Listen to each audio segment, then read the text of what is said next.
રાજ્યમાં હાલમાં કેટલીક જગ્યાએ ચાંદીપુરમ વાયરસના કેસ જોવા મળી રહ્યા છે.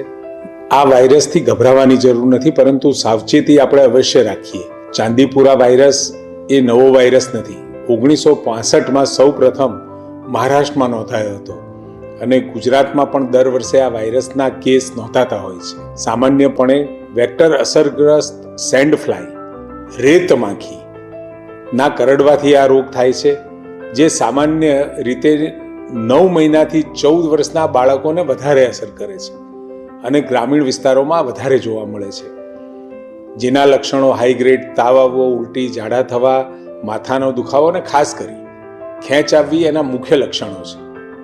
આ પ્રકારના લક્ષણો દેખાય તો તરત જ નજીકના હોસ્પિટલનો ડૉક્ટરનો સંપર્ક કરવો અને ખૂબ ઝડપથી સારવાર માટે આપણે દવાખાનામાં પહોંચી જઈએ.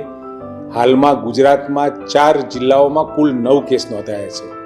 અન્ય રાજ્યના લોકો પણ અહીંયા વસે છે તેવા 3 કેસ નોંધ્યા છે. હાલમાં 7 દર્દીઓ સારવાર હેઠળ છે.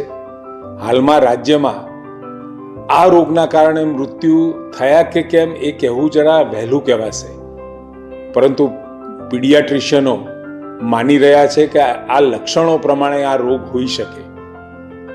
આ વાયરસની ચકાસણી માટે આપણે નમૂનાઓને પૂના ખાતે મોકલ્યા છે. એનો પરિણામ આવેથી આપણને ખબર પડશે કે આ જે રોગ છે ચાંદીપુરમ છે કે બીજું. નમૂનાઓ મોકલ્યા પછી 10 થી 15 દિવસે આના રિઝલ્ટ આવતા હોય છે.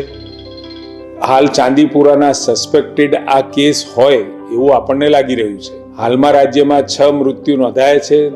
તે ચાંદીપુરમ સસ્પેક્ટેડ કહેવાય જ્યાં સુધી કન્ફર્મ ન થાય ત્યાં સુધી. રાજ્ય સરકાર પણ અને આરોગ્ય વિભાગ પણ આ રોગને ફેલાવવા ન દેવા માટે સઘન પ્રમાણે ચેકિંગ અને લોકોનું પરીક્ષણ પણ કરી રહ્યા છે. અત્યાર સુધીમાં 400થી વધુ ઘરોમાં અને 19,000 જેટલા લોકોનું આપણે સ્ક્રીનિંગ પર કરી ચૂક્યા છીએ. 2,000થી વધુ ઘરોમાં દવાઓનો છંટકાવ પણ જ્યાં આપણને આ કેસ મળ્યા ત્યાં આપણે કરી ચૂક્યા છીએ. આ રોગ ચેપી બિલકુલ નથી, ગભરાવાની જરૂર નથી, પણ સાવચેતી આપણે અચૂક રાખીએ એવી આપ સૌને મારી વિનંતી છે.